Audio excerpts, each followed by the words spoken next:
ಕ್ರಿಸ್ತನಲ್ಲಿ ಪ್ರಿಯರೇ, ದಾವೀದನು ಕೀರ್ತನೆ 150 ಹೀಗೆಂದು ಕೀರ್ತನೆ ಬರೆದಿದ್ದಾನೆ. ಉಸಿರಿರುವುದೆಲ್ಲವೂ ದೇವರನ್ನು ಸ್ತುತಿಸಿರಿ, ಪ್ರಭುವಿಗೆ ಸ್ತೋತ್ರ ಮಾಡಿರಿ ಎಂದು. ಈ ಹೊಸ ವರ್ಷದ ಸಮಯದಲ್ಲಿ ನಾವೆಲ್ಲರೂ ಸಕಲ ಸೃಷ್ಟಿಗಳೊಂದಿಗೆ ದೇವರನ್ನು ಸ್ತುತಿಸುತ್ತಾ ಈ ಗೀತೆಯನ್ನು ಹಾಡೋಣ.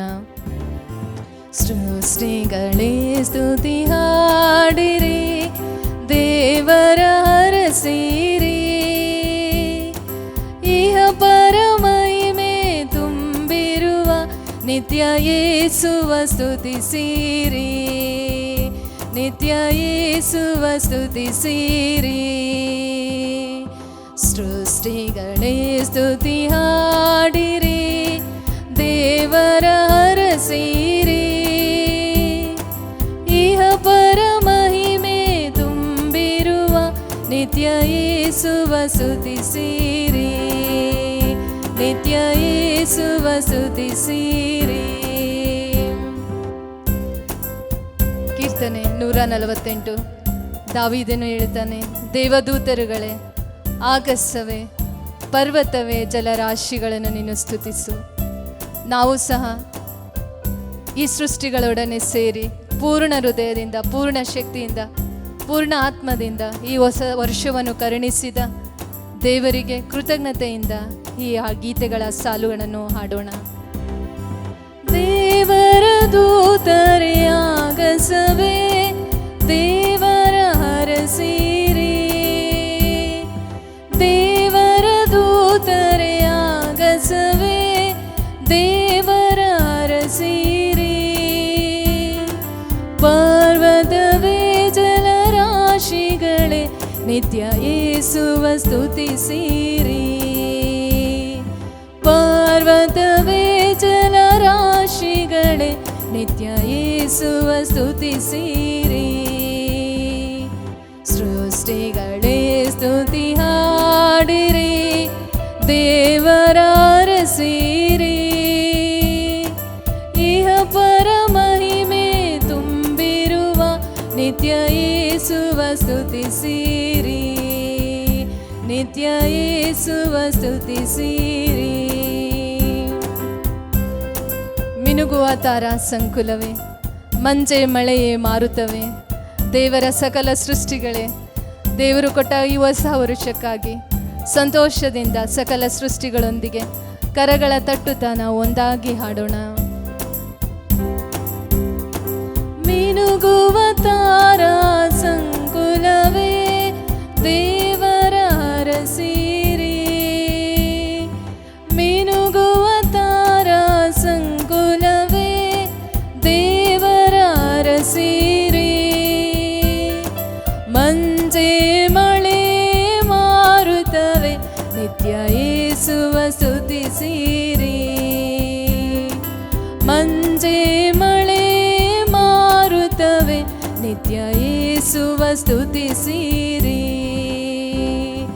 ಸೃಷ್ಟಿಗಳೇ ಸ್ತುತಿ ಹಾಡಿರಿ, ದೇವರ ಹರಸಿರಿ, ಇಹ ಪರಮಹಿಮೆ ತುಂಬಿರುವ ನಿತ್ಯ ಯೇಸುವ ಸ್ತುತಿಸಿರಿ, ನಿತ್ಯ ಯೇಸುವ ಸ್ತುತಿಸಿರಿ. ಹಲ್ಲೆಲೂಯಾ, ಹಲ್ಲೆಲೂಯಾ, ಹಲ್ಲೆಲೂಯಾ, ಹಲ್ಲೆಲೂಯಾ,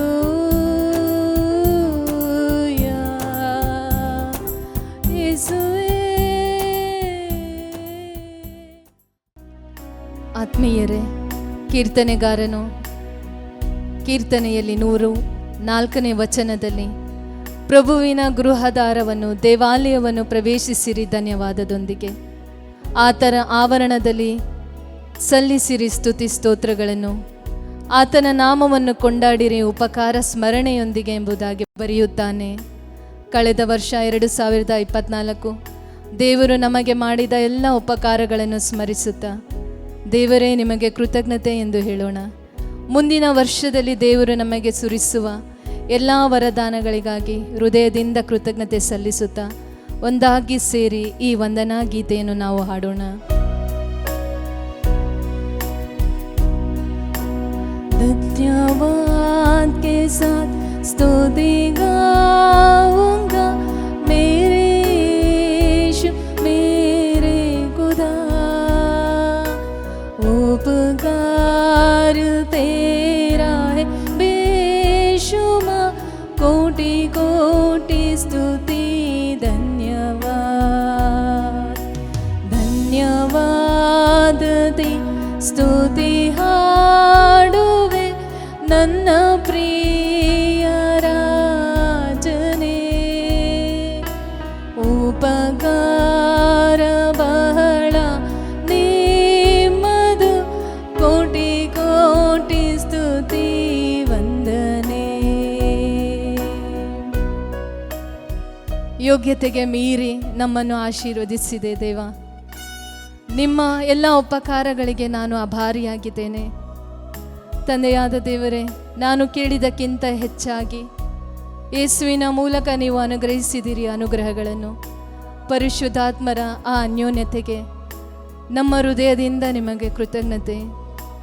ಧನ್ಯವಾದ ದೇ ಸ್ತುತಿ ಹಾಡುವೆ ನನ್ನ ಪ್ರಿಯ ಯೇಸುವೇ, ಉಪಕಾರ ಬಹಳ ನಿಮ್ಮದು, ಕೋಟಿ ಕೋಟಿ ಸ್ತುತಿ ವಂದನೆ.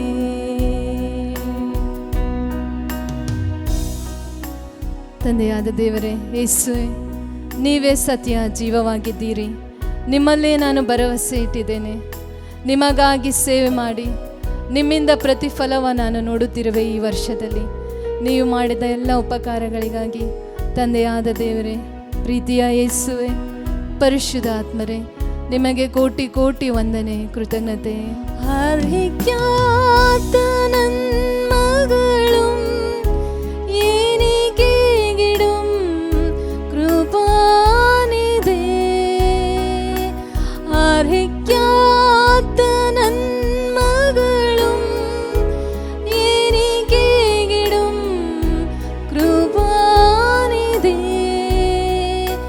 യാചിക്കാത്ത നന്മകൾ പോലുമേ എനിക്കേകിയോനെ സ്തുതി, യാചിക്കാത്ത നന്മകൾ പോലുമേ എനിക്കേകിയോനെ സ്തുതി. നന്ദിയോടെ ഞാൻ സ്തുതി പാടിടും എൻ്റെ യേശുനാഥ, എനിക്കായി നീ ചെയ്തൊരു നന്മയ്ക്കും ഇന്നു നന്ദി ചൊല്ലുന്നു ഞാൻ. तू है सच्चा जिंदा खुदा, तुझ पर है भरोसा मेरा, तू है सच्चा जिंदा खुदा, तुझ पर है भरोसा मेरा, सेवा पूरी करके पाऊँ ना प्रभु ऐसा दो वरदान, सेवा पूरी करके पाऊँ ना प्रभु ऐसा दो वरदान. ಧನ್ಯವಾದ ದೇ ಸ್ತುತಿ ಹಾಡುವೆ ನನ್ನ ಪ್ರಿಯ ರಾಜನೇ, ಉಪಕಾರ ಬಹಳ ನಿಮ್ಮದು, ಕೋಟಿ ಕೋಟಿ ಸ್ತುತಿ ವಂದನೆ. ಧನ್ಯವಾದ ದೇ ಸ್ತುತಿ ಹಾಡುವೆ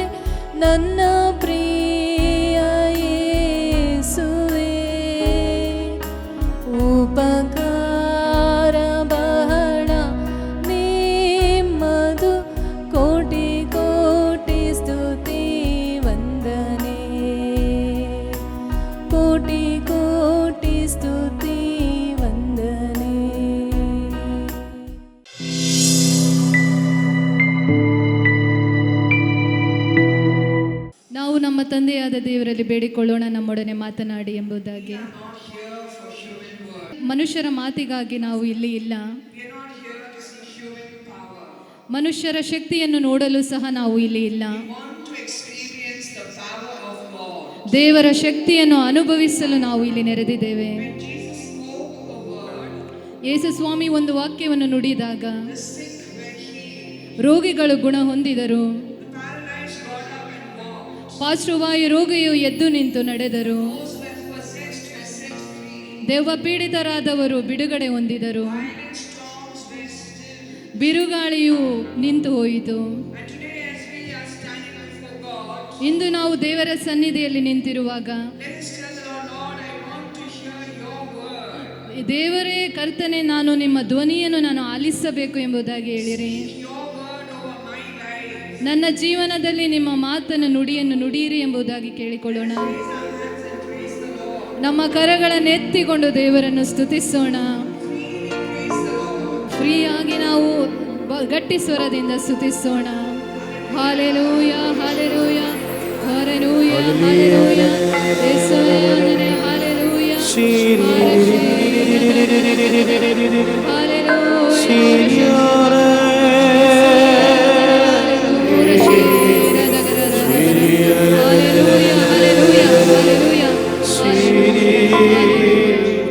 The word of God tells us ದೇವರ ವಾಕ್ಯವು ಹೀಗೆಂದು ತಿಳಿಸುತ್ತದೆ.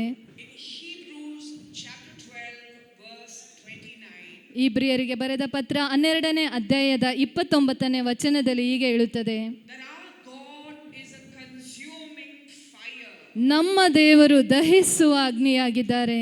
You have come to God and this God is a consuming fire.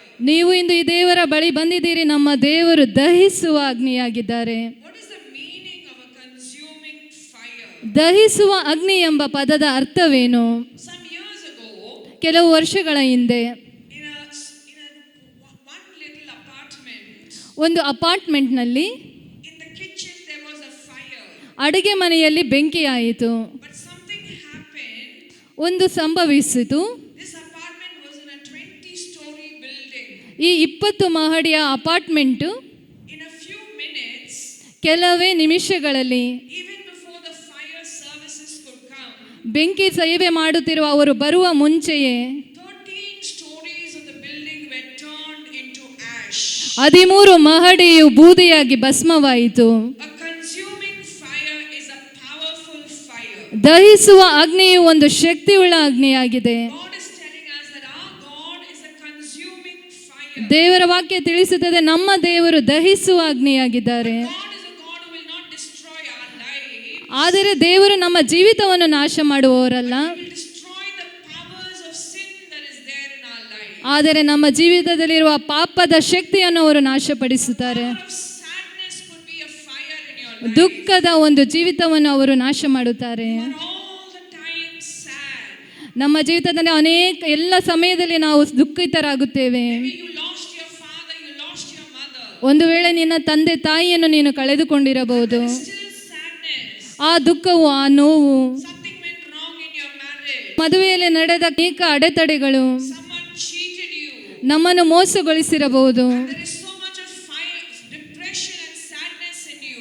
ನನ್ನ ಜೀವಿತದಲ್ಲಿ ಖಿನ್ನತೆ ಇರಬಹುದು. There is sickness in your body. ನನ್ನ ದೇಹದಲ್ಲಿ ಅನಾರೋಗ್ಯ ಇರಬಹುದು. Maybe you are on fire for alcohol. ಒಂದು ವೇಳೆ ನಾವು ಕುಡಿತಕ್ಕೋಸ್ಕರ ನಾವು ಒಂದು ಅಗ್ನಿಯಾಗಿ ಜೀವಿಸುತ್ತಿರಬಹುದು. Maybe you are on fire with drugs. ಮಾದಕ ದ್ರವ್ಯಗಳಿಗೆ ನಾವು ಒಂದು ಅಗ್ನಿಯಾಗಿ ಜೀವಿಸುತ್ತಿರಬಹುದು. You know this is destroying your health. ನಿಮಗೆ ಗೊತ್ತಿದೆ ನಿಮ್ಮ ಆರೋಗ್ಯ ಅದು ಕೆಡಿಸುತ್ತಿದೆ ಎಂಬುದಾಗಿ. It's destroying your finances. ನಿಮ್ಮ ಆರ್ಥಿಕ ವ್ಯವಸ್ಥೆಯನ್ನು ಅದು ನಾಶಪಡಿಸುತ್ತಿರಬಹುದು. Maybe your family doesn't trust you anymore. ನಿಮ್ಮ ಕುಟುಂಬವು ನಿಮ್ಮನ್ನು ಇನ್ನು ಮುಂದೆ ನಂಬದೇ ಹೋಗಿರಬಹುದು. Maybe you are on fire with anger and unforgiveness. ಒಂದು ವೇಳೆ ನೀವು ಕ್ಷಮೆ ಇಲ್ಲದೆ ಹಾಗೂ ಕೋಪದಲ್ಲಿ ದಹಿಸುವ ವ್ಯಕ್ತಿಯಾಗುತ್ತಿರಬಹುದು. God is telling you, if you forgive, you will be healed. ಆದರೆ ದೇವರು ಹೇಳುತ್ತಿದ್ದಾರೆ, ನೀನು ಕ್ಷಮಿಸಿದರೆ ನೀನು ಗುಣ ಹೊಂದುವೆ.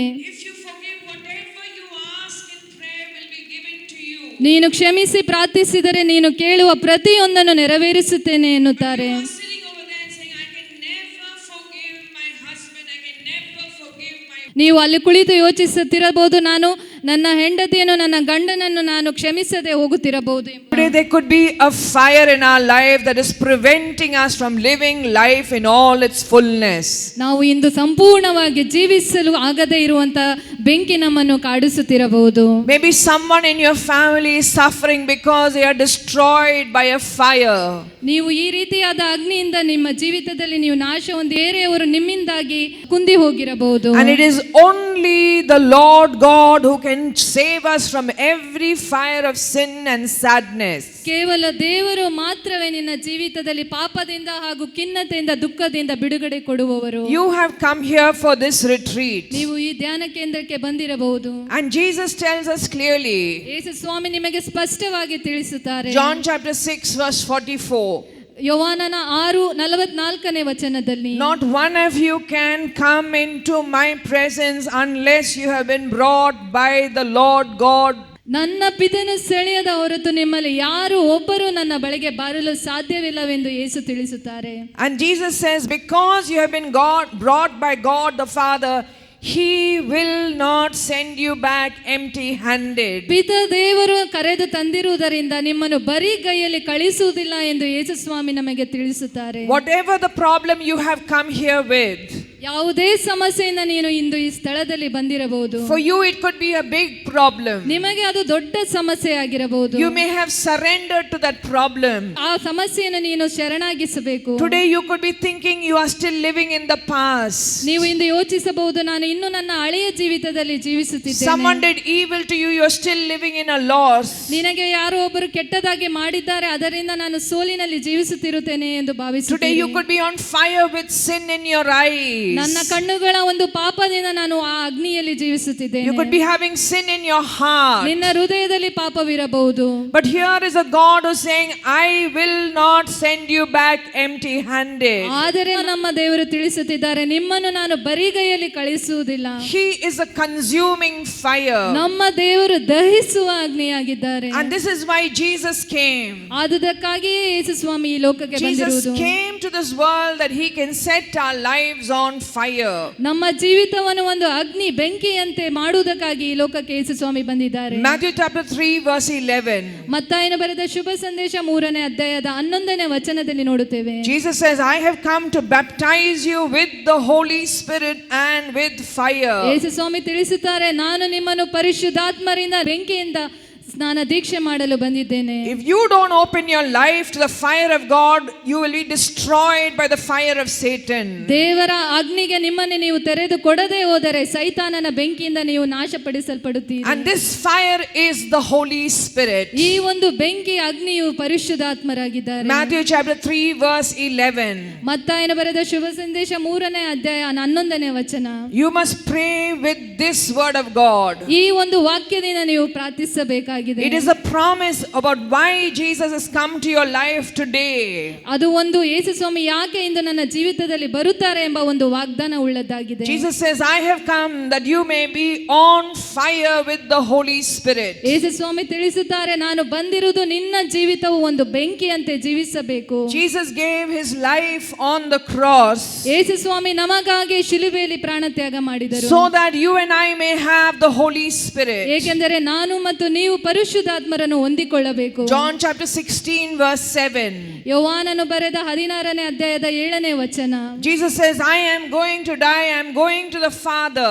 ನಾನು ಮರಣ ಹೊಂದಿ ನನ್ನ ಪಿತನ ಬಳಿಗೆ ನಾನು ಹೋಗುತ್ತಿದ್ದೇನೆ. Because when I go to the Father, He will send you the Holy Spirit. ನಾನು ಹೋದರೆ ಮಾತ್ರ ನಿಮಗೆ ಪರಿಶುದ್ಧಾತ್ಮರನ್ನು ಕಳುಹಿಸಲ್ಪಡುವುದು. Friends, Jesus is here to give you the Holy Spirit. ಸ್ನೇಹಿತರೆ, ಯೇಸು ಸ್ವಾಮಿ ಇಲ್ಲಿದ್ದಾರೆ ನಮ್ಮೆಲ್ಲರಿಗೂ ಪರಿಶುದ್ಧಾತ್ಮರನ್ನು ಕೊಡಲು. You can either go back from here empty-handed or you can go back from here on fire with the Holy Spirit. ನೀವು ಬರಿಗೈಯಲ್ಲೇ ಹೋಗಬಹುದು, ಇಲ್ಲವೇ ಪರಿಶುದ್ಧಾತ್ಮರಿಂದ ತುಂಬಿದವರಾಗಿ ಹೋಗಬಹುದು. God will not force us to change. ದೇವರು ನಾವು ಬದಲಾವಣೆ ಹೊಂದಲು ಎಂದು ನಮಗೆ ಅವರು ಬಲವಂತ ಮಾಡುವುದಿಲ್ಲ. Jesus says this is the only reason why you are here and why He has come here. ಆದುದರಿಂದಲೇ ತಿಳಿಸುತ್ತಿದ್ದಾರೆ, ಅದೇ ಒಂದು ಕಾರಣಕ್ಕಾಗಿ ನೀನು ಇಲ್ಲಿದ್ದಿ ಹಾಗೂ ದೇವರು ನಮಗಾಗಿ ಬಂದಿದ್ದಾರೆ. Jesus says when you pray, what should you pray for?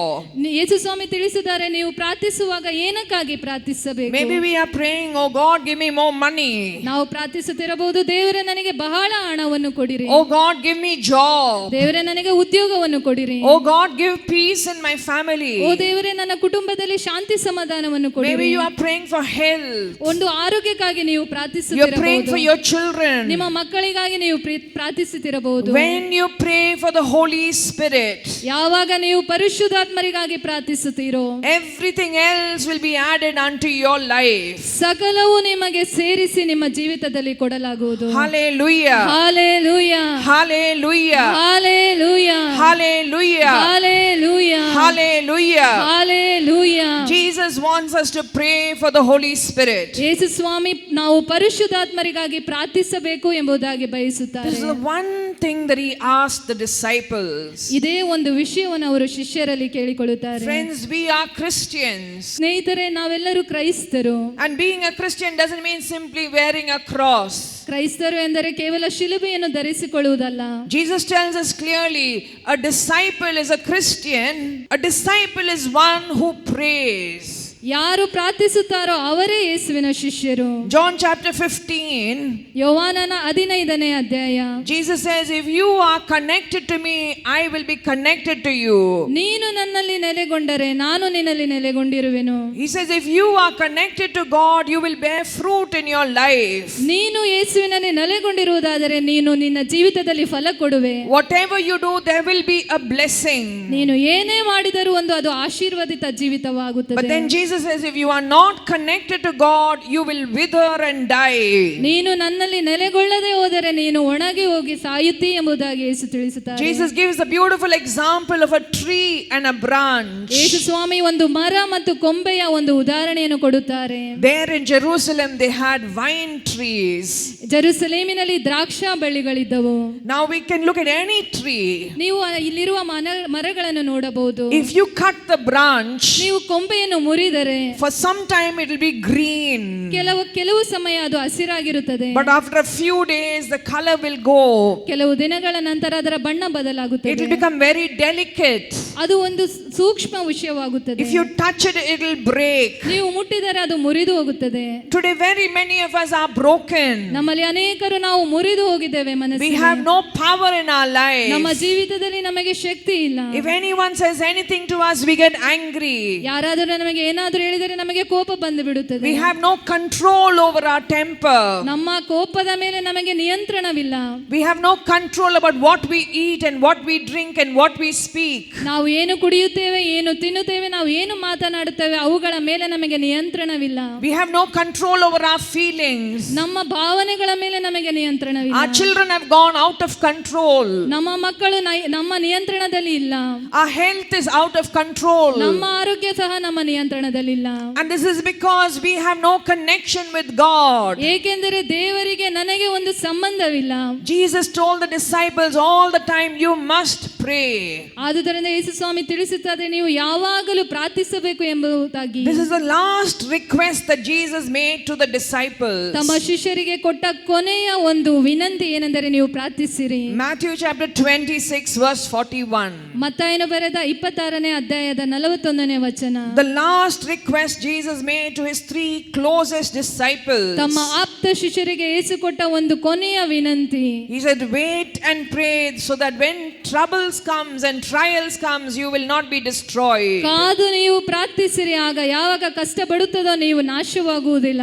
Dear friends, every one of us will have problems and trials and troubles. ಕ್ರಿಸ್ತನಲ್ಲಿ ಆತ್ಮೀಯರೇ, ಪ್ರತಿಯೊಬ್ಬರಿಗೂ ಜೀವಿತದಲ್ಲಿ ಕಷ್ಟ ಸಂಕಷ್ಟಗಳು ಇದ್ದೇ ಇರುತ್ತವೆ. Whether you are a Christian or not a Christian, there will be troubles and temptations in our life. ನೀವು ಕ್ರೈಸ್ತರಾಗಿರಲಿ ಅನ್ಯ ಧರ್ಮದಾಗಿರಲಿ ನಿಮ್ಮ ಜೀವಿತದಲ್ಲಿ ಖಂಡಿತವಾಗಿ ಕಷ್ಟ ಸಂಕಷ್ಟ ಸಮಸ್ಯೆ ಇರುತ್ತದೆ. But Jesus is telling his disciples, ಯೇಸು ಸ್ವಾಮಿ ತಮ್ಮ ಶಿಷ್ಯರಿಗೆ ತಿಳಿಸುತ್ತಾರೆ, if you pray, ನೀನು ಪ್ರಾರ್ಥಿಸಿದರೆ you will be more powerful than the storms of this world. ಈ ಲೋಕದ ಎಲ್ಲ ಬಿರುಗಾಳಿ ಸಮಸ್ಯೆಗಳಿಗಿಂತ ನೀನು ಶಕ್ತಿಯುತವುಳ್ಳಾಗುವೆ. The disciples could not pray. ಆದರೆ ಶಿಷ್ಯರಿಗೆ ಪ್ರಾರ್ಥಿಸಲು We ಸಾಧ್ಯವಾಗಲಿಲ್ಲ. read this in the Bible. ಇದನ್ನು ನಾವು ವಾಕ್ಯದಲ್ಲಿ ಓದುತ್ತೇವೆ. When the disciples sat to pray, they went to sleep. ಶಿಷ್ಯರು ಪ್ರಾರ್ಥಿಸಲು ಆರಂಭಿಸಿದ ತಕ್ಷಣ ಅವರು ನಿದ್ರೆ ಮಾಡಿದರು. Hallelujah. Hallelujah. Hallelujah. Hallelujah. Hallelujah. Hallelujah. Some people during family rosary only they get sleep. ಕೆಲವು ಜನರಿಗೆ ಕುಟುಂಬ ಪ್ರಾರ್ಥನೆ ಜಪಮಾಲೆ ಮಾಡುವಾಗ ನಿದ್ರೆ ಬಂದು ಬಿಡುತ್ತದೆ. Some people don't get sleep at home. They go to church and they sleep. ಮನೆಯಲ್ಲಿ ಕೆಲವು ಮಂದಿಗೆ ನಿದ್ದೆ ಬರುವುದಿಲ್ಲ, ಆದರೆ ಚರ್ಚಿಗೆ ಹೋದಾಗ ನಿದ್ದೆ ಬಂದು ಬಿಡುತ್ತದೆ. That was the problem of Peter, James and John. ಅದೇ ಒಂದು ಸಮಸ್ಯೆ ಪೇತ್ರ, ಯಾಕೋಬ ಮತ್ತು ಯೋವಾನಿಗಿತ್ತು. Jesus told them, wait and pray so that you will receive the power to stand against trials. ಯೇಸು ಸ್ವಾಮಿ ತಮ್ಮ ಶಿಷ್ಯರಿಗೆ ತಿಳಿಸಿದರು, ನೀವು ಕಾದು ಪ್ರಾರ್ಥಿಸುತ್ತಾ ಇರಿ, ಆಗ ಈ ಲೋಕವನ್ನು ಜಯಿಸುವ ಶಕ್ತಿ ನಿಮಗೆ ಸಿಗುತ್ತದೆ. They went to sleep. ಆದರೆ ಅವರು ನಿದ್ರೆಗೆ They ಜಾರಿದರು. had no power. ಅವರಿಗೆ ಶಕ್ತಿ ಇರಲಿಲ್ಲ. Peter denied Jesus 3 times to a servant maid. ಒಂದು ಸೇವಕಳಿಗೆ ಯೇಸು ಸ್ವಾಮಿ ಪೇತ್ರನು 3 ಬಾರಿ ಯೇಸುವನ್ನು ಅಲ್ಲಗಳೆದನು. John ran away. ಯೋವಾನನು ಓಡಿ ಹೋದನು. James ran away. ಯಾಕೋಬನು ಸಹ ಓಡಿ ಹೋದನು. Nobody could stand to the promise they made to Jesus. ಯೇಸು ಸ್ವಾಮಿಗೆ ಅವರು ಏನು ಮಾತು ಕೊಟ್ಟಿದ್ದಾರೋ ಅದಕ್ಕೆ ಅವರು ತಕ್ಕನಾಗಿ ನಡೆದುಕೊಳ್ಳಲು ಸಾಧ್ಯವಾಗಲಿಲ್ಲ. Dear friends, many times in our lives we have made promises to God and to one another. ಕ್ರಿಸ್ತನಲ್ಲಿ ಆತ್ಮೀಯರೇ, ನಾವು ಅನೇಕ ಬಾರಿ ದೇವರಿಗೆ ಮಾತು ಕೊಟ್ಟಿದ್ದೇವೆ ಮತ್ತು ಒಬ್ಬರಿಗೊಬ್ಬರು ನಾವು ಮಾತು ಕೊಟ್ಟಿರುತ್ತೇವೆ. Maybe you made a promise to your wife that you will not drink, you will not do this, you will not do that. ಒಂದು ವೇಳೆ ನೀವು ನಿಮ್ಮ ಹೆಂಡತಿಯರಿಗೆ ನಾನು ಕುಡಿಯುವುದಿಲ್ಲ, ಅದು ಮಾಡುವುದಿಲ್ಲ, ಇದು ಮಾಡುವುದಿಲ್ಲ ಎಂದು ಮಾತು ಕೊಟ್ಟಿರಬಹುದು. You made a promise not to get angry, not to be unforgiving, not to say some things. ನೀವು ನಿಮ್ಮಲ್ಲೇ ನಿರ್ಧಾರ ಮಾಡಿರಬಹುದು, ನಾನು ಕೋಪ ಮಾಡಿಕೊಳ್ಳುವುದಿಲ್ಲ, ಕ್ಷಮಿಸದೆ ಇರುವುದಿಲ್ಲ ಎಂಬುದಾಗಿ. It is only when we make time to pray that we will have the power to keep the promises we make to ourselves and to God. ಕೇವಲ ನಾವು ಪ್ರಾರ್ಥನೆಯಲ್ಲಿ ಸಮಯ ಕಳೆದರೆ ಮಾತ್ರ ನಾವು ದೇವರಿಗೆ ಕೊಟ್ಟ ಮಾತು ಹಾಗೂ ಮನುಷ್ಯರಿಗೆ ಕೊಟ್ಟ ಮಾತನ್ನು ನಿಲ್ಲಿಸಿಕೊಳ್ಳಲು ಸಾಧ್ಯವಾಗುತ್ತದೆ. After the resurrection, Jesus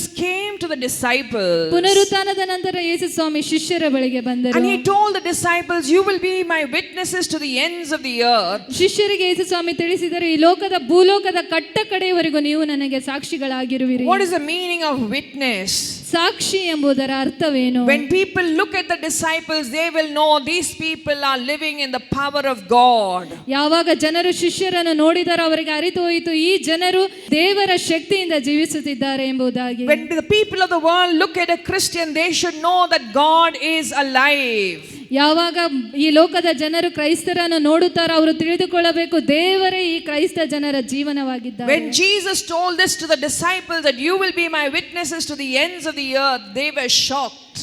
ಯಾವಾಗ ಯೇಸು ಸ್ವಾಮಿ ತಮ್ಮ ಶಿಷ್ಯರಿಗೆ ತಿಳಿಸಿದರೋ, ನೀವು ಭೂಲೋಕದ ಕಟ್ಟ ಕಡೆವರೆಗೂ ಸಾಕ್ಷಿಯಾಗುವಿರಿ ಅಂದಾಗ ಶಿಷ್ಯರಿಗೆ ಆಶ್ಚರ್ಯವಾಯಿತು. They were not able to stand for Jesus even in Jerusalem. How can they stand for Jesus to the ends of the earth? ಶಿಷ್ಯರು ಯೋಚಿಸಿದರು, ನಮಗೆ ಜೆರುಸಲೇಮಿನಲ್ಲೇ ಯೇಸುವಿಗೆ ಸಾಕ್ಷಿ ನೀಡಲು ಸಾಧ್ಯವಾಗುತ್ತಿಲ್ಲ, ಭೂಲೋಕದ ಕಟ್ಟ ಕಡೆಯವರಿಗೆ ನಾವು ಹೇಗೆ ಸಾಕ್ಷಿ ನೀಡುವೆವು? And that is why Jesus explained to them, ಆದುದರಿಂದಲೇ ಯೇಸು ಸ್ವಾಮಿ ಅವರಿಗೆ ವಿವರಿಸಿದರು, you must wait and pray.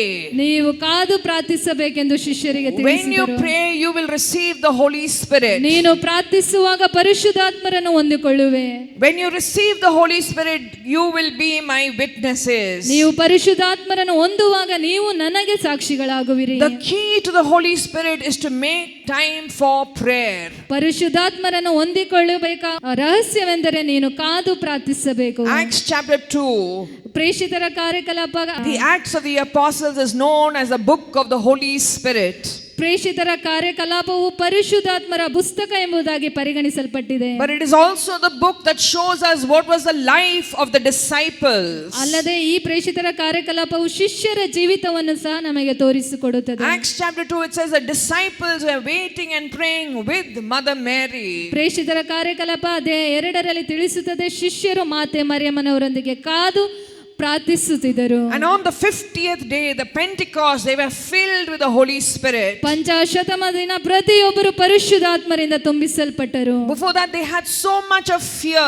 ಅದಕ್ಕಿಂತ ಮುಂಚೆ ಅವರು ಭಯದಿಂದ ಕೂಡಿದ ಜೀವಿತ, They had no confidence in themselves. ಅವರಲ್ಲಿ ವಿಶ್ವಾಸವಿರಲಿಲ್ಲ. But after that, they were so strong. ಪರಿಶುದ್ಧಾತ್ಮರನ್ನು ಹೊಂದಿದ ನಂತರ ಅವರು ಶಕ್ತಿಯುತರಾದರು.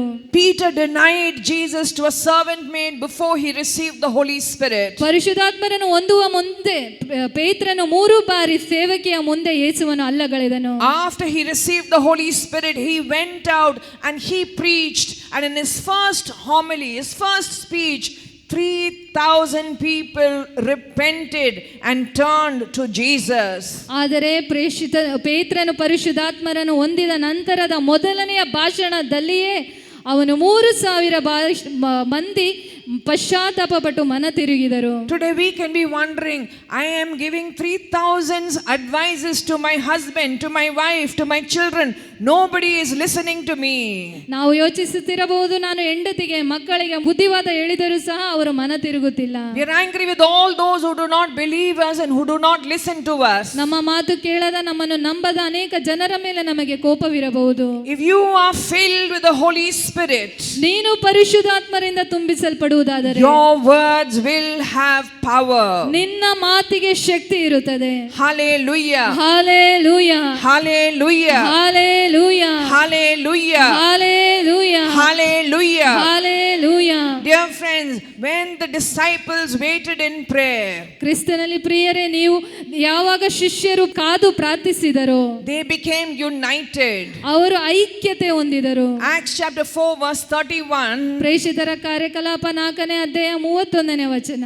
and Acts chapter 2 verse 42, ಪ್ರೇಷಿತರ ಕಾರ್ಯಕಲಾಪ 2ನೇ ಅಧ್ಯಾಯ 42ನೇ it ವಚನ. says this was a habit for the disciples that they will pray together for the Holy Spirit.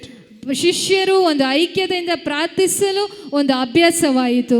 And when they were daily praying for the Holy Spirit, they were filled with the Holy Spirit. ಪ್ರತಿದಿನವೂ ಅವರು ಪರಿಶುದ್ಧಾತ್ಮರಿಗಾಗಿ ಕಾದು ಪ್ರಾರ್ಥಿಸುವಾಗ ಅವರು ಪರಿಶುದ್ಧಾತ್ಮರಿಂದ ತುಂಬಿಸಲ್ಪಟ್ಟರು. And when they were filled with the Holy Spirit, they became of one mind and one heart. ಯಾವಾಗ ಅವರು ಪರಿಶುದ್ಧಾತ್ಮರಿಂದ ತುಂಬಿಸಲ್ಪಟ್ಟರೋ ಅವರು ಒಂದೇ ಹೃದಯ, ಒಂದೇ ಮನಸ್ಸುಳ್ಳವರಾದರು. Hallelujah. Hallelujah, Hallelujah. Hallelujah, Hallelujah. Hallelujah. Today in our families, we are not of one mind and one heart. ನಮ್ಮ ಈಗಿನ ಜಗತ್ತಿನಲ್ಲಿ ನಮ್ಮ ಕುಟುಂಬದಲ್ಲಿ ಒಂದೇ, ಯಾರಿಗೂ ಒಂದು ಮನಸ್ಸು, ಒಂದು ಹೃದಯವಿಲ್ಲ. There is no understanding, there is conflict. ಅಲ್ಲಿ ಯಾವಾಗಲೂ ಜಗಳ, ಒಬ್ಬರನ್ನೊಬ್ಬರನ್ನು ಅರ್ಥ ಮಾಡಿಕೊಳ್ಳಲು And ಸಾಧ್ಯವಾಗುತ್ತಿಲ್ಲ. that is why we need to pray together for the Holy Spirit. ಆದುದರಿಂದಲೇ ನಾವು ಒಟ್ಟಾಗಿ ಪರಿಶುದ್ಧಾತ್ಮರಿಗಾಗಿ ಪ್ರಾರ್ಥಿಸಬೇಕು. When in the family we are of one mind and one heart, ಒಂದೇ, ನಾವು ಕುಟುಂಬದಲ್ಲಿ ಒಂದೇ ಮನಸ್ಸು, ಒಂದೇ ಹೃದಯ ಉಳ್ಳವರಾಗಿದ್ದರೆ there will be success in whatever you do. ನೀವು ಏನೇ ಮಾಡಿದರೂ ಜಯಶಾಲಿಯಾಗುತ್ತೀರಿ. Jesus told us that if you want the Holy Spirit, you must pray. ಯೇಸು ಸ್ವಾಮಿ ತಿಳಿಸಿದ್ದಾರೆ, ನಿನಗೆ ಪರಿಶುದ್ಧಾತ್ಮರ ಬೇಕಾದರೆ ನೀನು ಪ್ರಾರ್ಥಿಸಬೇಕು. But Jesus also explains in John chapter 7 verse 37. ಯೇಸು ಸ್ವಾಮಿ ಯೋಹಾನನು ಬರೆದ ಶುಭ ಸಂದೇಶ 7ನೇ ಅಧ್ಯಾಯದ 37ನೇ ವಚನದಲ್ಲಿ ತಿಳಿಸುತ್ತಾರೆ, He says you must thirst and pray if you want the Holy Spirit. ನಿನಗೆ ಪರಿಶುದ್ಧಾತ್ಮ ಬೇಕಾದರೆ ನೀನು ದಾಹ ಪಟ್ಟು ಪ್ರಾರ್ಥಿಸಬೇಕು Hallelujah. ಪರಿಶುದ್ಧಾತ್ಮರಿಗಾಗಿ. Hallelujah. Hallelujah, Hallelujah. Hallelujah. Do you know what it means to thirst? ನಿಮಗೆ ದಾಹ ಎಂಬುದರ ಅರ್ಥ ಗೊತ್ತಾ? You know, yesterday or day before you were fasting. ನಿನ್ನೆಯೋ ಮೊನ್ನೆ ನೀವು ಉಪವಾಸ ಮಾಡುತ್ತಿರಬಹುದು. It is easier to fast from food than to fast from water. ಊಟ ಮಾಡದೇ ಇರುವುದಕ್ಕಿಂತ ನೀರು ಇರದೆ ಜೀವಿಸುವುದು ಸ್ವಲ್ಪ ಕಷ್ಟವಾಗುತ್ತದೆ. When a person is thirsty for water, he cannot eat. ಯಾವಾಗ ಮನುಷ್ಯನಿಗೆ ನೀರಿನ ದಾಹವಾಗುತ್ತದೋ ಅವನಿಗೆ ಊಟ ಮಾಡುವ ಮನಸ್ಸಿರುವುದಿಲ್ಲ. And Jesus is saying, when you pray for the Holy Spirit, you should pray with a thirst. ಯೇಸು ಸ್ವಾಮಿ ತಿಳಿಸುತ್ತಾರೆ, ನೀವು ಪರಿಶುದ್ಧಾತ್ಮರಿಗಾಗಿ ಪ್ರಾರ್ಥಿಸುವಾಗ ದಾಹದಿಂದ ಪ್ರಾರ್ಥಿಸಬೇಕು. Some people spend 10 hours in prayer, but their mind is not thirsting. ಕೆಲವು ಜನರು 10 ತಾಸು ಪ್ರಾರ್ಥಿಸುತ್ತಾರೆ, ಆದರೆ ಅವರ ಮನಸ್ಸು ದೇವರಿಗಾಗಿ ದಾಹದಿಂದಿರುವುದಿಲ್ಲ. They're only looking at themselves. ಅವರು ತಮ್ಮನ್ನೇ ಮೇಲೆ ಯೋಚಿಸುತ್ತಿರುತ್ತಾರೆ. They're only looking at their problem. ಅವರು ತಮ್ಮ ಸಮಸ್ಯೆಗಳ ಮೇಲೆ ದೃಷ್ಟಿಸುತ್ತಿರುತ್ತಾರೆ. What can God do if we are not thirsting for His Holy Spirit? ನಾವು ಪರಿಶುದ್ಧಾತ್ಮರಿಗಾಗಿ ದಾಹ ಪಡದೆ ಹೋದರೆ ದೇವರು ಏನು ತಾನೇ ಮಾಡಿ ಯಾರು? Dear friends, Jesus says anyone who thirsts for the Holy Spirit will be filled with the Holy Spirit. ಯೇಸು ಸ್ವಾಮಿ ತಿಳಿಸುತ್ತಾರೆ, ದಾಹದಿಂದ ನೀನು ಪರಿಶುದ್ಧಾತ್ಮರಿಗೆ ಕರೆಯುವುದಾದರೆ ಖಂಡಿತವಾಗಿ ಪರಿಶುದ್ಧಾತ್ಮರಿಂದ ತುಂಬಲ್ಪಡುತ್ತಿ.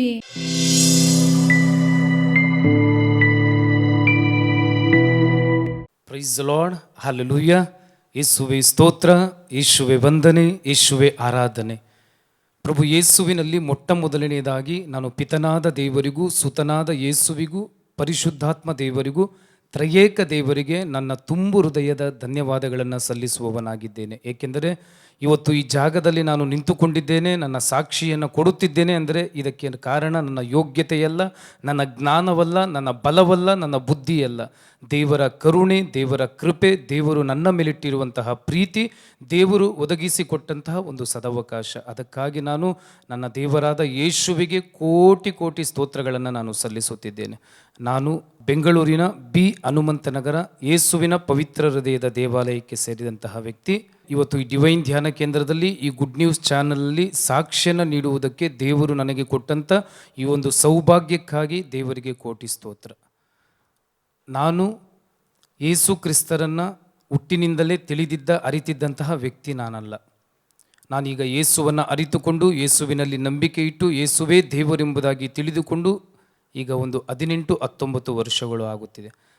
ಅದರ ಇಂದಿನ ವರ್ಷಗಳು ನನಗೆ ಯೇಸುವಿನ ಬಗ್ಗೆ ಗೊತ್ತಿಲ್ಲ, ಯೇಸುವಿನ ವಾಕ್ಯಗಳು ಗೊತ್ತಿಲ್ಲ, ಪ್ರಾರ್ಥನೆ ಗೊತ್ತಿಲ್ಲ, ಯೇಸುವಿನಲ್ಲಿ ವಿಶ್ವಾಸ ಇಲ್ಲ, ನಂಬಿಕೆ ಇಲ್ಲ. ಆ ರೀತಿಯಾಗಿ ಜೀವಿಸುತ್ತಿದ್ದಂತಹ ಒಂದು ವ್ಯಕ್ತಿ ನಾನು. ನನ್ನ ಕುಟುಂಬ ಬಹಳ ಬಡ ಕುಟುಂಬ, ಕಿರು ಕುಟುಂಬ. ಎಲ್ಲರೂ ಹೇಳುತ್ತಾರೆ ಚಿಕ್ಕ ಕುಟುಂಬ ಚೊಕ್ಕ ಕುಟುಂಬ ಎಂಬುದಾಗಿ. ಆದರೆ ನನ್ನ ಕುಟುಂಬ ಚಿಕ್ಕದಾದರೂ ಯಾವಾಗಲೂ ದುಃಖದ ಕುಟುಂಬ, ಕಣ್ಣೀರಿನ ಕುಟುಂಬ. ನನ್ನ ತಾಯಿ ಯಾವಾಗಲೂ ಕಣ್ಣೀರಿನಲ್ಲಿ ಕೈ ತೊಳೆದು ಜೀವಿಸುತ್ತಿದ್ದರು. ಕಾರಣ ಏನಂತ ಹೇಳಿದರೆ, ನನ್ನ ತಂದೆ ತಾಯಿಗೆ 3 ಜನ ಮಕ್ಕಳು. ಆ 3 ಜನ ಮಕ್ಕಳಲ್ಲಿ ನಾನು ದೊಡ್ಡವನು. ನನಗೆ ಒಂದು ತಮ್ಮನೂ ತಂಗಿ ಇದ್ದಾರೆ. ನನ್ನ ಅಪ್ಪ ಕುಡಿಯುವಂಥ ಆ ಒಂದು ಚಟಕ್ಕೆ, ಆ ಒಂದು ಕುಡಿಯುವಂಥ ಕಾರ್ಯಕ್ಕೆ ಅವರು ಅಡಿಕ್ಟ್ ಆದರು. ಸೈತಾನನ ಪ್ರೇರಣೆಯಿಂದಾಗಿ ಆ ಮದ್ಯಪಾನಕ್ಕೆ ಅಡಿಕ್ಟ್ ಆಗಿ ಅವರು ಮದ್ಯಪಾನವನ್ನು ಮಾಡಿಕೊಂಡು ಜೀವನ ಮಾಡಬೇಕಾದ್ರೆ ತಾಯಿ ಒಬ್ಬರು ಕೂಲಿ ಕೆಲಸ ಮಾಡಬೇಕು, 3 ಜನ ಮಕ್ಕಳನ್ನು ಗಂಡನನ್ನು ನೋಡಿಕೊಳ್ಳಬೇಕಾಗಿತ್ತು. ಅಂತಹ ಸಮಯದಲ್ಲಿ ತಾಯಿಗೆ ಯಾವಾಗಲೂ ನೋವು, ಕಣ್ಣೀರು. ಅದರ ಜೊತೆಯಲ್ಲಿ ನನ್ನ ತಂಗಿಗೆ ಒಂದು ಸಮಸ್ಯೆ ಇದೆ ಎಂಬುದಾಗಿ ಗೊತ್ತಾಯಿತು. ಈರುಳ್ಳಿನಲ್ಲಿ ಕಣ್ಣನ್ನು ಸರಿಯಾಗಿ ನೋಡಲು ಆಗುತ್ತಿರಲಿಲ್ಲ, ಸರಿಯಾಗಿ ಕಣ್ಣು ಕಾಣುತ್ತಿರಲಿಲ್ಲ ನನ್ನ ತಂಗಿಗೆ. ರಾತ್ರಿಯ ಸಮಯವಾದರೆ ಸರಿಯಾಗಿ ನೋಡಲಾಗುತ್ತಿರಲಿಲ್ಲ. ಬೆಳಗಿನ ಸಮಯದಲ್ಲಿ ಕಣ್ಣು ಕಾಣುತ್ತಿತ್ತು, ಆದರೆ ರಾತ್ರಿಯ ಸಮಯದಲ್ಲಿ ಸರಿಯಾಗಿ ನನ್ನ ತಂಗಿಗೆ ಕಣ್ಣು ಕಾಣುತ್ತಿರಲಿಲ್ಲ. ಈ ಒಂದು ಸಮಸ್ಯೆ. ಇಲ್ಲಿ ಅಪ್ಪ ಒಂದು ಮದ್ಯಪಾನಕ್ಕೆ ಅಡಿಕ್ಟ್ ಆಗಿದ್ದರೆ ತಂಗಿಗೆ ಒಂದು ಸಮಸ್ಯೆ. ಇದೆಲ್ಲ ಕೂಡ ನನ್ನ ತಾಯಿಗೆ ಬಹಳ ನೋವಾಗಿ ಯಾವಾಗಲೂ ಕಣ್ಣೀರಿನಲ್ಲಿ ಜೀವನವನ್ನು ಮಾಡ್ತಾ ಇದ್ರು. ಈ ರೀತಿಯಾಗಿ ನಮ್ಮ ಜೀವನ ನಡೆಯಬೇಕಾದರೆ ಅದೇ ಸಮಯದಲ್ಲಿ ನಮ್ಮ ಅಪ್ಪನೂ ಇದ್ದಂತಹ ಮನೆಯಲ್ಲಿ ಅಪ್ಪ, ದೊಡ್ಡಪ್ಪ, ಅಪ್ಪ, ಅಣ್ಣ, ತಮ್ಮಂದರೆಲ್ಲ ಒಟ್ಟಾಗಿದ್ದರು. ಆ ಒಂದು ಸಮಯದಲ್ಲಿ ಅಪ್ಪ ಮದ್ಯಪಾನವನ್ನು ಮಾಡ್ತಾಯಿದ್ರು. ಆ ಸಮಯದಲ್ಲಿ ಅಪ್ಪನ ಒಂದು ಇದ್ದಂತಹ ಮನೆಯಿಂದ ಅಪ್ಪ, ಅಮ್ಮ ಇವರನ್ನು ಹೊರಗಡೆ ಕಳಿಸಿದರು. ಅಪ್ಪ ಯಾರನ್ನು ನಂಬಿಕೊಂಡಿದ್ರೋ, ಅಪ್ಪ ಯಾರಲ್ಲಿ ನಂಬಿಕೆ ಇಟ್ಟಿದ್ರೋ, ಅಪ್ಪ ಯಾರ ಜೊತೆಯಲ್ಲಿದ್ದರೋ ಅವರು ಅಪ್ಪನನ್ನು ಅಮ್ಮನನ್ನು ಆ ಮನೆಯಿಂದ ಹೊರಗಡೆ ಕಳಿಸಿದರು. ಆಗ ಬಹಳ ಅಮ್ಮನಿಗೆ ಅದೊಂದು ನೋವು, ಬಹಳ ಅದೊಂದು ಕಷ್ಟ. ಅಮ್ಮನಿಗೆ ಸಹಿಸಲಾಗದಂಥ ನೋವು, ಸಹಿಸಲಾಗದಂಥ ಕಷ್ಟ. ಆ ಸಮಯದಲ್ಲಿ ಏನು ಮಾಡಬೇಕು ಗೊತ್ತಿಲ್ಲ, ದೇವರ ಬಗ್ಗೆ ಏನೂ ಗೊತ್ತಿಲ್ಲ, ಯೇಸು ಬಗ್ಗೆ ಏನೂ ಗೊತ್ತಿಲ್ಲ, ಯೇಸುವಿನಲ್ಲಿ ನಂಬಿಕೆ ಇಲ್ಲ, ಯಾವುದೇ ಅರಿವಿಲ್ಲ. ಟೈಮಲ್ಲಿ ಬಹಳ ನೋವು, ನೋವಿನ ಮೇಲೆ ನೋವು, ಸೋಲಿನ ಮೇಲೆ ಸೋಲು, ಕಷ್ಟದ ಮೇಲೆ ಕಷ್ಟ, ಬರೆಯ ಮೇಲೆ ಬರೆಗಳು. ಈ ರೀತಿಯಾಗಿ ಆಗ್ತಿರಬೇಕಾದ್ರೆ ನಮ್ಮ ತಾಯಿ ತಂದೆ ಹೊರಗಡೆ ಬಂದರು. ಸುಮಾರು ದಿನ ನಮ್ಮ ತಾಯಿ ಮರದ ಕೆಳಗಡೆ ನಮ್ಮನ್ನು 3 ಜನ ಮಕ್ಕಳನ್ನು ಇಟ್ಕೊಂಡು ನೋಡಿಕೊಂಡ್ರು. ಅದಾದ ಮೇಲೆ ನಮ್ಮ ತಾಯಿಯ ಅಮ್ಮನಿಗೆ ಗೌರ್ಮೆಂಟ್ ಸರ್ಕಾರದಿಂದ ಒಂದು 30ಕ್ಕೆ 40 ಜಾಗವನ್ನು ನಮ್ಮ ಅಜ್ಜಿಗೆ ಸರ್ಕಾರದಿಂದ 30ಕ್ಕೆ 40 ಅಂತ ಹೇಳಿ ಒಂದು ಜಾಗವನ್ನು ಕೊಟ್ಟರು, ಖರೀದಿಸಿ ಕೊಟ್ಟರು. ಆ ಒಂದು ಜಾಗದಲ್ಲಿ ನಮ್ಮ ತಾಯಿ ಹೋಗಿ ಅಲ್ಲಿ ಒಂದು ಮರದ ಕೆಳಗಡೆ ಇದ್ದು, ಅದಾದ ಮೇಲೆ ಸುಮಾರು ದಿನ ಅಲ್ಲಿ ಹೋಗಿ ಒಂದು ಹೆಂಚಿನ ಮನೆ ಇರೋದಕ್ಕೆ ಒಂದು ಗೂಡು ಮಾಡಿಕೊಂಡು ಹೆಂಚಿನ ಮನೆಯನ್ನು ಕಟ್ಕೊಂಡು ಅದರಲ್ಲಿ ಜೀವನ ಮಾಡ್ತಾ ಇದ್ವಿ. ಆ ಹೆಂಚಿನ ಮನೆಯಲ್ಲಿ ಜೀವನ ಮಾಡಿಕೊಂಡು ಅದಾದ ಮೇಲೆ ಸ್ವಲ್ಪ ದಿನ ಆದ ಮೇಲೆ ಸೀಟಿನ ಮನೆ ರೆಡಿ ಮಾಡಿಕೊಂಡು ಅಲ್ಲಿ ಜೀವನ ಮಾಡ್ಕೊಂಡು ಅದೇ ರೀತಿಯಾಗಿ ಬರ್ತಾ ಇದ್ವಿ. ಅಪ್ಪ ಕುಡಿತಾ ಇದ್ದಾರೆ, ತಂಗಿಗೆ ಕಣ್ಣಿನ ಸಮಸ್ಯೆ. ಅದಾದ ಮೇಲೆ ನಾನು ಸ್ಕೂಲ್ಗೆ ಹಾಕಿದ್ರು, ಸ್ಕೂಲ್ಗೆ ಓದೆ, 9ನೇ ಕ್ಲಾಸ್ ಗಂಟ ಓದಿದೆ. ಅದಾದ ಮೇಲೆ ಓದೋಕ್ಕಾಗ್ತಾಯಿಲ್ಲ. ಕಾರಣ ಏನಂತ ಹೇಳಿದ್ರೆ ನನ್ನ ತಾಯಿ ಯಾವಾಗಲೂ ವೇದನೆ, ಯಾವಾಗಲೂ ಕಣ್ಣೀರಿಡೋದು. ಯಾಕಂದರೆ ಅಪ್ಪ ಕುಡಿಯುವಂಥ ಕಾರ್ಯ, ತಂಗಿಗೆ ಕಣ್ಣಿನ ಸಮಸ್ಯೆ, ಮನೆಯಲ್ಲಿ ಕಷ್ಟದ ಮೇಲೆ ಕಷ್ಟ. ಇದನ್ನು ನೋಡಿ ತಾಯಿ ಯಾವಾಗಲೂ ಕಣ್ಣೀರಿಟ್ಟು ಜೀವನ ಮಾಡ್ತಿದ್ರು. ಇದನ್ನು ನೋಡಿ ನೋಡಿ ನೋಡಿ ನನಗೆ ಓದುವುದರ ಮೇಲೆ ಇಂಟ್ರೆಸ್ಟು ಇರಲಿಲ್ಲ, ಓದೋದ್ರ ಮೇಲೆ ಗಮನ ಇಲ್ಲ, ಓದೋದ್ರ ಮೇಲೆ ನನಗೆ ಕಾಳಜಿ ಇಲ್ಲ, ಓದೋದ್ರ ಕಡೆ ಯಾವುದೇ ಒಂದು ಇದಿಲ್ಲ. ಜೀವನದ ಮೇಲೆ ಯಾವುದೇ ಒಂದು ಏನೇ ಒಂದು ಸಾಧನೆ ಮಾಡಬೇಕು ಅನ್ನೋ ಇದೇ ಇರಲಿಲ್ಲ. ನಿರಾಶನಾಗ್ಬಿಟ್ಟಿದೆ. ಯಾಕಂತೇಳಿದ್ರೆ ಕುಟುಂಬದಲ್ಲಿ ಅಷ್ಟು ವೇದನೆಗಳು, ಅಷ್ಟು ಕಷ್ಟಗಳು, ಅಷ್ಟು ದುಃಖಗಳು. ಅಂತಹ ಒಂದು ಸಮಯದಲ್ಲಿ ನನ್ನ ತಾಯಿ ಒಬ್ಬರು ಕೂಲಿ ಕೆಲಸ ಮಾಡಿ, ಎಲ್ರಿಗೂ ಗೊತ್ತಿರ್ಬೋದು ಆಗಿನ ಕಾಲದಲ್ಲಿ ಹೊಲದ ಕೆಲಸ, ಈ ಒಂದು ಗದ್ದೆಯಲ್ಲಿ ಕೆಲಸ ಮಾಡುವಂಥದ್ದು, ದಿನದ ಕೂಲಿ, ಬಂದ ಕೂಲಿಯಲ್ಲಿ 3 ಜನ ಮಕ್ಕಳನ್ನು ಅಪ್ಪನನ್ನು ನೋಡಿಕೊಂಡು ಆ ಜಾಗದಲ್ಲಿ ಆ ಹೆಂಚಿನ ಮನೆಯಲ್ಲಿ ನೋಡಿಕೊಂಡು ಅದೇ ರೀತಿಯಾಗಿ ಬರ್ತಾಯಿದ್ರು. ಯಾವಾಗಲೂ ಕಣ್ಣೀರು, ಯಾವಾಗಲೂ ಕಣ್ಣೀರು. ಅಮ್ಮ ಯಾವಾಗಲೂ ಅದೇ ಹೇಳ್ತಿದ್ರು, ನನ್ನ ಜೀವನದಲ್ಲಿ ಯಾಕೆ ಎಲ್ಲರೂ ಚೆನ್ನಾಗಿದ್ದಾರೆ, ಆದರೆ ನನ್ನ ಜೀವನದಲ್ಲಿ ನನ್ನ ಮಗಳಿಗೆ ಈ ರೀತಿಯಾದ ನೋವು, ನನ್ನ ಪತಿ ನೋಡಿದ್ರೆ ಈ ರೀತಿಯಾಗಿ ಎಲ್ಲರೂ ಚೆನ್ನಾಗಿದ್ದಾರೆ, ನನಗೆ ಯಾಕೆ ಇಷ್ಟು ಕಷ್ಟ ಅಂತ ಹೇಳಿ ಅಮ್ಮ ಯಾವಾಗಲೂ ಕಣ್ಣೀರಿಡೋದು. ಇದೆಲ್ಲ ನೋಡಬೇಕಾದ್ರೆ ನನಗೆ ಓದೋದ್ರ ಕಡೆ ಇಂಟ್ರೆಸ್ಟ್ ಇಲ್ಲ. ಅಮ್ಮ ಇಷ್ಟು ಕಷ್ಟಪಡ್ತಿದ್ದಾರಲ್ಲ, ಅಮ್ಮ ಇಷ್ಟು ನೋವು ತಿಂತಾ ಇದ್ದಾರಲ್ಲ, ನಾನು ಕೂಡ ಅಮ್ಮನಿಗೆ ಏನಾದರೂ ಒಂದು ಸಹಾಯ ಮಾಡಬೇಕಂತ ಹೇಳಿ 9ನೇ ತರಗತಿ ಗಂಟ ಓದಿ ಅದಾದ ಮೇಲೆ 9ನೇ ತರಗತಿಗೆ ನಾನು ಓದೋದನ್ನು ಸ್ಟಾಪ್ ಮಾಡಿ ಆದಮೇಲೆ ನಾನು ಏನಾದರೂ ಒಂದು ಕೆಲಸ ಮಾಡಿ ನನ್ನ ಅಮ್ಮನಿಗೆ ಸಹಾಯ ಮಾಡಬೇಕು ಅಂತ ಹೇಳಿ ನಾನು ಕೂಡ ಒಂದು ಕೆಲಸವನ್ನು ಹುಡುಕೋದಕ್ಕೆ ಪ್ರಾರಂಭ ಮಾಡಿದೆ. ಪ್ರೈಸ್ ದ ಲಾರ್ಡ್, ಹಲ್ಲೆಲೂಯಾ, ಯೇಸುವೇ ಸ್ತೋತ್ರ, ಯೇಸುವೇ ವಂದನೆ. ನಾನು ಕೂಡ ಒಂದು ಕೆಲಸವನ್ನು ಮಾಡಿ ಬಂದ ಹಣವನ್ನು ಅಮ್ಮನ ಕೈಯಲ್ಲಿ ಕೊಡಬೇಕು, ಅಮ್ಮನಿಗೆ ಸಹಾಯ ಆಗ್ತದೆ, ನನ್ನ ಅಮ್ಮನಿಗೆ ಸ್ವಲ್ಪ ಫ್ರೀ ಆಗ್ತದೆ, ನನ್ನ ಅಮ್ಮನಿಗೆ ಸ್ವಲ್ಪ ನೆಮ್ಮದಿ ಬರ್ತದೆ ಅಂತ ಹೇಳಿ ನಾನು ಏನು ಮಾಡಿದೆ, ಒಂದು ಕೆಲಸವನ್ನು ಹುಡುಕೋದಕ್ಕೆ ಸ್ಟಾರ್ಟ್ ಮಾಡಿದೆ. ನನಗೆ ಒಂದು ಕೆಲಸ ಸಿಕ್ತು.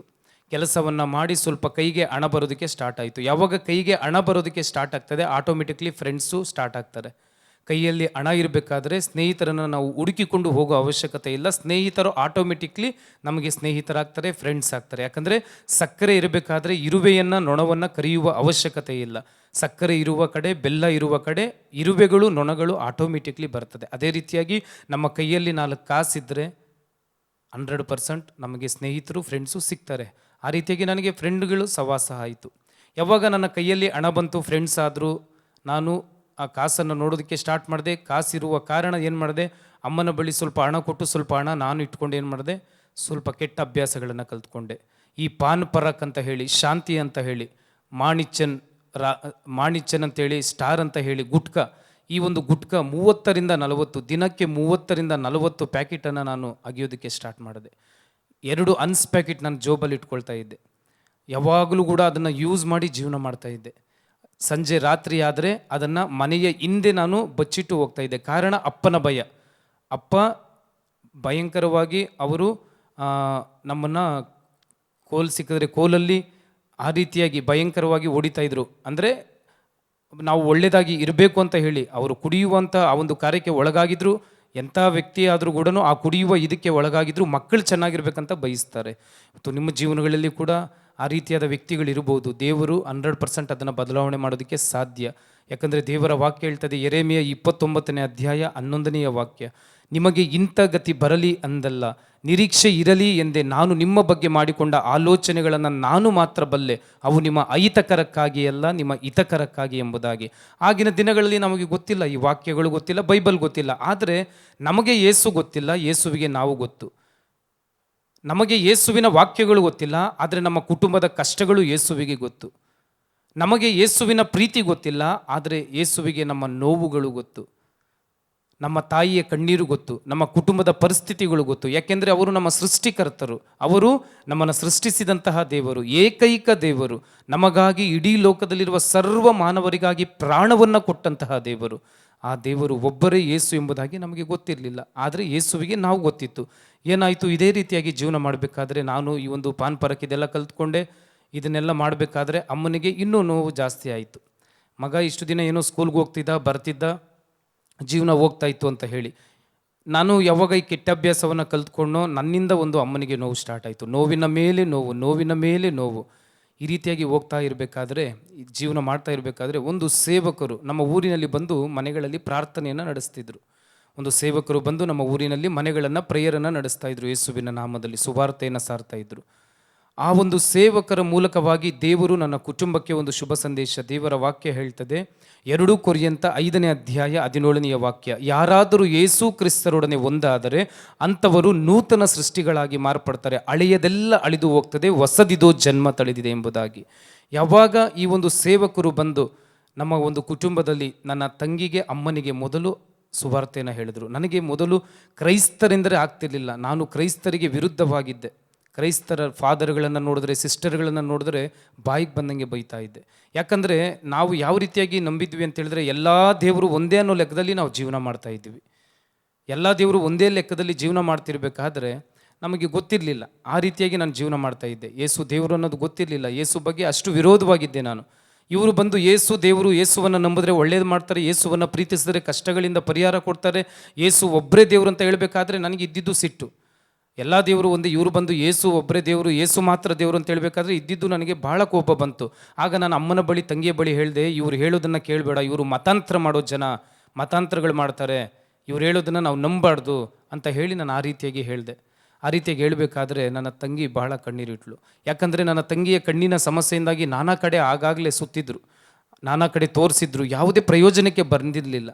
ದಿನದಿಂದ ದಿನಕ್ಕೆ ನೋವುಗಳೇ ಜಾಸ್ತಿ ಆಗ್ತಾ ಇತ್ತು, ಕಷ್ಟಗಳೇ ಜಾಸ್ತಿ ಆಗ್ತಾ ಇತ್ತು, ಮೇಲಿಂದ ಮೇಲೆ ಸೋಲುಗಳೇ ಜಾಸ್ತಿ ಆಗ್ತಾ ಇತ್ತು. ಆದರೆ ಇವರು ಬಂದು ಯಾವಾಗ ಯೇಸುವಿನ ಬಗ್ಗೆ ವಾಕ್ಯವನ್ನು ಹೇಳಿದರು, ದೇವರ ವಾಕ್ಯ ಹೇಳ್ತದೆ, ನನ್ನ ವಾಕ್ಯವನ್ನು ಕಳುಹಿಸಿ ನಾನು ನಿಮಗೆ ಬಿಡುಗಡೆಯನ್ನು ಕೊಡ್ತೇನೆ, ನನ್ನ ವಾಕ್ಯವನ್ನು ಕಳುಹಿಸಿ ನಾನು ನಿಮಗೆ ವಿಮೋಚನೆಯನ್ನು ಕೊಡ್ತೇನೆ, ನನ್ನ ವಾಕ್ಯವನ್ನು ಕಳುಹಿಸಿ ನಾನು ನಿಮಗೆ ಸೌಖ್ಯವನ್ನು ಕೊಡ್ತೇನೆ, ನನ್ನ ವಾಕ್ಯವನ್ನು ಕಳುಹಿಸಿ ನಾನು ನಿಮಗೆ ಸಮಾಧಾನವನ್ನು ಕೊಡ್ತೇನೆ ಎಂಬುದಾಗಿ ದೇವರ ವಾಕ್ಯ ಹೇಳ್ತದೆ. ಆ ಸೇವಕನ ಮೂಲಕ ಯಾವಾಗ ದೇವರ ವಾಕ್ಯ ನನ್ನ ತಾಯಿ ತಂಗಿಯ ಕಿವಿಗಳಿಗೆ ಬಿತ್ತು, ಅವರು ಎಲ್ಲ ಪ್ರಯತ್ನಗಳನ್ನು ಮಾಡಿದ್ದೇವೆ, ಎಲ್ಲ ಕಡೆ ಟ್ರೈ ಮಾಡಿದ್ದೇವೆ, ಎಲ್ಲ ಕಡೆ ಸುತ್ತಿದ್ದೇವೆ, ಎಲ್ಲ ರೀತಿಯಾದ ಪ್ರಯತ್ನ ಮಾಡಿದ್ದೇವಲ್ಲ, ಈ ಒಂದು ಪ್ರಯತ್ನವನ್ನು ಒಂದು ಬಾರಿ ಯಾಕೆ ಮಾಡಬಾರದು? ನನ್ನ ತಂಗಿ ಕಣ್ಣೀರಿಟ್ಕೊಂಡು ಅಮ್ಮನ ಬಳಿ ಹೇಳ್ತಿದ್ಲು. ಆಗ ನಾನು ಹೇಳಿದೆ, ಇಲ್ಲಮ್ಮ ನೋಡು, ಈ ಕ್ರೈಸ್ತರು ಮತಾಂತರ ಮಾಡೋದಕ್ಕಾಗಿ ಈ ರೀತಿಯಾಗಿ ಎಲ್ಲ ಹೇಳ್ತಾರೆ, ಅದಕ್ಕೆ ನಾವು ಮರಳಾಗಬಾರ್ದು, ಅದಕ್ಕೆ ನಾವು ಕಿವಿಗೊಡಬಾರ್ದು, ಕೇಳಬಾರ್ದು ಅಂತ ನಾನು ಹೇಳಿದೆ. ಆಗ ತಂಗಿ ಕಣ್ಣೀರಿಟ್ಲು. ಎಲ್ಲ ಪ್ರಯತ್ನ ಮಾಡಿದ್ದಾರೆ ಅಪ್ಪ ಅಮ್ಮ, ಈ ಒಂದು ಪ್ರಯತ್ನ ಯಾಕೆ ಮಾಡಬಾರ್ದು ಅಂತ ತಂಗಿ ಹೇಳಿ, ಅದಾದಮೇಲೆ ಅಮ್ಮ ತಂಗಿ ಮೊದಲು ಪ್ರೇಯರ್ಗೆ ಹೋಗೋದಕ್ಕೆ ಸ್ಟಾರ್ಟ್ ಮಾಡಿದ್ರು. ಯಾವಾಗ ತಂಗಿ ಅಮ್ಮ ಪ್ರೇಯರ್ಗೆ ಹೋಗೋದಕ್ಕೂ ಸ್ಟಾರ್ಟ್ ಮಾಡಿದ್ರು, ಪ್ರೇಯರ್ಗೆ ಹೋಗಿ ದೇವರ ವಾಕ್ಯಗಳನ್ನು ಕೇಳ್ತಾ ರೋಮನರಿಗೆ ಬರೆದ ಪತ್ರಿಕೆ 10:17 ವಾಕ್ಯ ಹೇಳುವಂತೆ ದೇವರ ವಾಕ್ಯವನ್ನು ಹಿಂತಿರಲು ಶುಭ ಸಂದೇಶವನ್ನು ಆಲಿಸುವುದರಿಂದ ವಿಶ್ವಾಸ ಮೂಡುತ್ತದೆ ಎಂದು ದೇವರ ವಾಕ್ಯ ಹೇಳ್ತದೆ. ಯಾವಾಗ ಅವರು ಪ್ರೇಯರ್ಗೆ ಹೋಗಿ ದೇವರ ವಾಕ್ಯಗಳನ್ನು ಯೇಸುವಿನ ಬಗ್ಗೆ ಕೇಳೋದಕ್ಕೆ ಪ್ರಾರಂಭ ಮಾಡಿದ್ರು, ಅವರಲ್ಲಿ ಯೇಸು ಮೇಲೆ ನಂಬಿಕೆ ಹೆಚ್ಚಾಯಿತು. ಯೋಹಾನ 11:40 ಹೇಳ್ತದೆ, ನೀವು ಯೇಸುವಿನಲ್ಲಿ ನಂಬಿಕೆ ಇಟ್ಟರೆ, ನೀನು ಈಗಲೂ ನಂಬಿಕೆ ಇಟ್ಟರೆ ದೇವರ ಮಹಿಮೆಯನ್ನು ಕಾಣುವೆ. ಲಾಜರನ ಸಹೋದರಿಗೆ ಯೇಸು ಹೇಳಿದರು, ಈಗಲೂ ನೀನು ದೇವರಲ್ಲಿ ನಂಬಿಕೆ ಇಟ್ಟರೆ ದೇವರ ಮಹಿಮೆಯನ್ನು ಕಾಣುವೆ. ಯಾವಾಗ ದೇವರ ವಾಕ್ಯವನ್ನು ಕೇಳಿ ಯೇಸುವಿನ ಮೇಲೆ ತಂಗಿಗೆ ಅಮ್ಮನಿಗೆ ನಂಬಿಕೆ ಬಂತು, ವಿಶ್ವಾಸ ಬಂತು, ಯೇಸು ಅದ್ಭುತವನ್ನು ಮಾಡಿದರು. ಏನು ಅದ್ಭುತ ಮಾಡಿದ್ರು?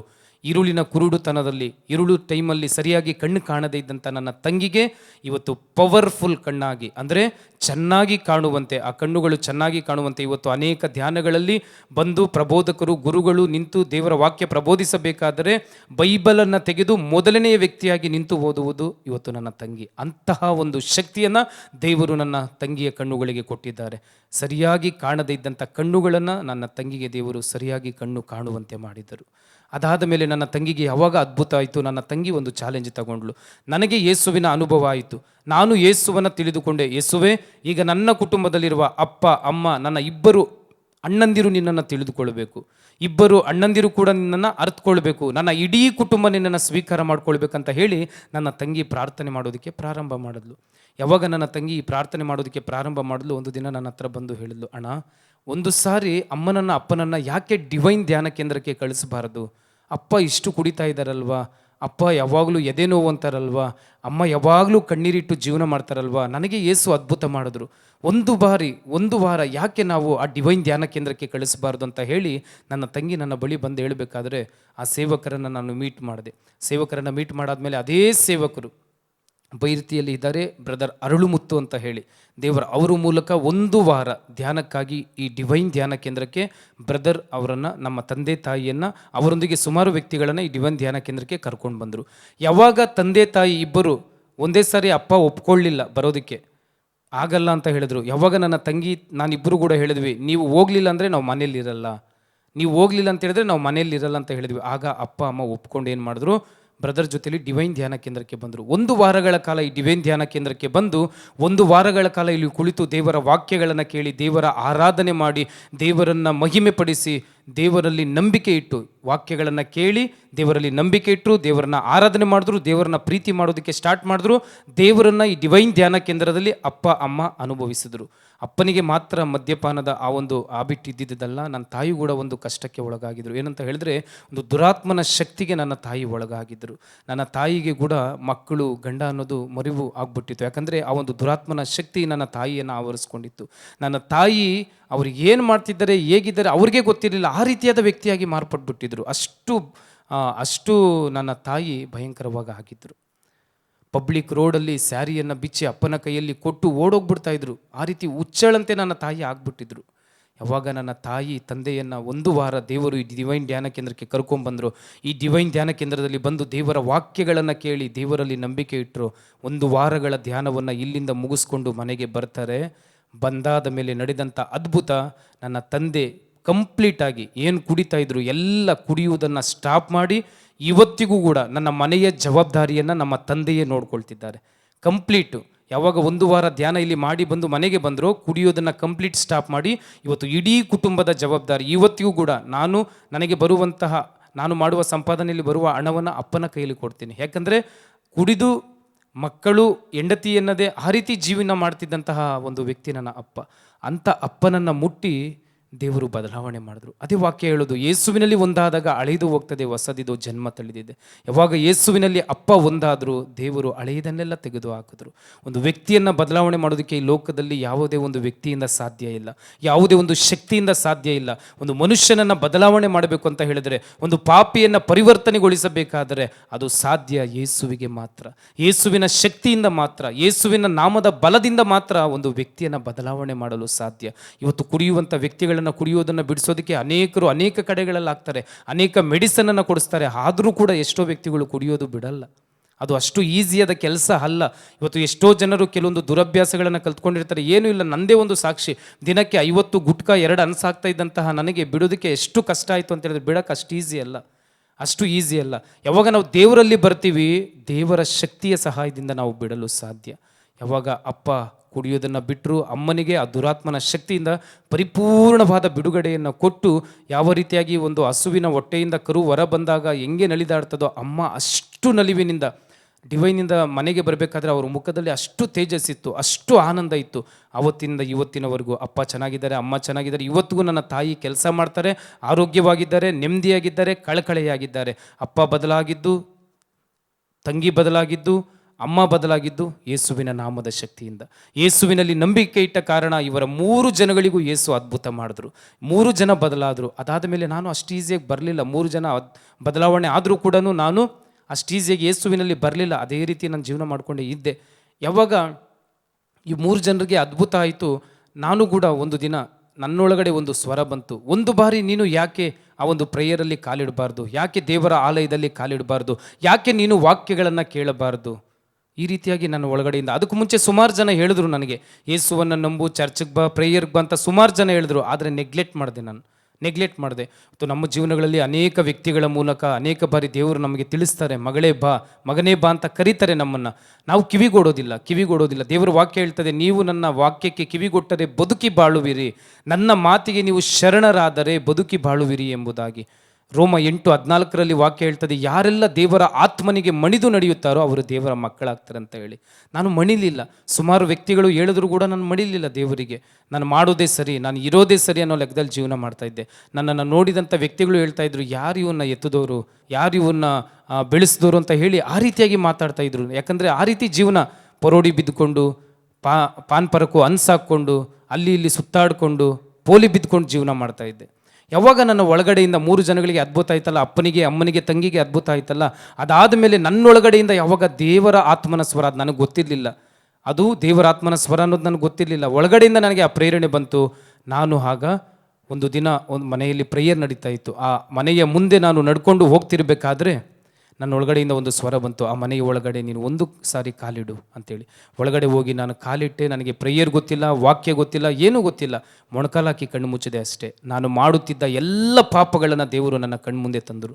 ಆ ಎಲ್ಲ ಪಾಪಗಳಿಗಾಗಿ ನನ್ನ ಕಣ್ಣಲ್ಲಿ ಕಣ್ಣೀರು, ನನ್ನ ಶರ್ಟು ಅರ್ಧ ನೆಂದೋಗಿತ್ತು. ಅವತ್ತೆಲ್ಲರೂ ಸೇರಿ ನನಗಾಗಿ ಪ್ರೇಯರ್ ಮಾಡಿದ್ರು. ಅವತ್ತು ನನಗೆ ಪವಿತ್ರಾತ್ಮರ ಅನುಭವ, ಅಭಿಷೇಕ ಸಿಕ್ತು. ಅವತ್ತಿಂದ ಇವತ್ತವರೆಗೂ ದೇವರು ನನ್ನ ಕೈಯಲ್ಲಿ ಬೈಬಲನ್ನು ಕೊಟ್ಟು, ಕೀಬೋರ್ಡನ್ನು ಕೊಟ್ಟು, ಇವತ್ತು ಕರ್ನಾಟಕದ ಮೂಲೆ ಮೂಲೆಯಲ್ಲಿ ಯೇಸುವಿಗಾಗಿ ಸಾಕ್ಷಿಯಾಗಿ, ಯೇಸುವಿನ ಸುವಾರ್ತೆಯನ್ನು ಸಾರಿ, ಯೇಸುವಿಗಾಗಿ ಬದುಕುವ ಕೃಪೆಯನ್ನು ದೇವರು ನನಗೆ ಕೊಟ್ಟಿದ್ದಾರೆ. ಆದ್ದರಿಂದ ದೇವರಿಗೆ ಸ್ತೋತ್ರಗಳನ್ನು ಸಲ್ಲಿಸುತ್ತೇನೆ. ಇವತ್ತು ಇಡೀ ನನ್ನ ಕುಟುಂಬ ಯಹೋಶುವನ ಕುಟುಂಬದಂತೆ ದೀಕ್ಷಾಸ್ನಾನವನ್ನು ಪಡೆದು ಯೇಸುವಿಗೆ ಸಾಕ್ಷಿಗಳಾಗಿ ಜೀವಿಸುತ್ತಿದ್ದೇವೆ. ದೇವರಿಗೆ ಕೋಟಿ ಸ್ತೋತ್ರಗಳನ್ನು ಸಲ್ಲಿಸುತ್ತಾ ಈ ಒಂದು ಸಾಕ್ಷಿಯನ್ನು ಹೇಳಲು ದೇವರು ನನಗೆ ಕೊಟ್ಟ ಸದವಕಾಶ, ಸೌಭಾಗ್ಯಕ್ಕಾಗಿ ವಂದನೆಗಳನ್ನು ಹೇಳುತ್ತಾ, ಡಿವೈನ್ ಧ್ಯಾನ ಕೇಂದ್ರಕ್ಕೂ, ಗುಡ್ ನ್ಯೂಸ್ ಚಾನಲ್ಗೂ, ಇಲ್ಲಿರುವಂಥ ಪ್ರತಿಯೊಂದು ಬ್ರದರ್, ಈ ಒಂದು ಬ್ರದರ್ಗಳಿಗೂ ನಾನು ದೇವರಲ್ಲಿ ನಾಮದಲ್ಲಿ ಸ್ತೋತ್ರವನ್ನು ಹೇಳ್ತೇನೆ, ದೇವರಿಗೆ ಸ್ತೋತ್ರ ಹೇಳ್ತೇನೆ, ಎಲ್ರಿಗೂ ಧನ್ಯವಾದಗಳನ್ನು ಹೇಳ್ತೇನೆ. ಪಿತನಾದ ದೇವರಿಗೆ, ಸುತನಾದ ದೇವರಿಗೆ, ಪವಿತ್ರಾತ್ಮ ದೇವರಿಗೆ, ತ್ರಯೇಕ ದೇವರಿಗೆ ಕೋಟಿ ಕೋಟಿ ಸ್ತೋತ್ರಗಳನ್ನು ಸಲ್ಲಿಸ್ತೇನೆ. ಆಮೇನ್.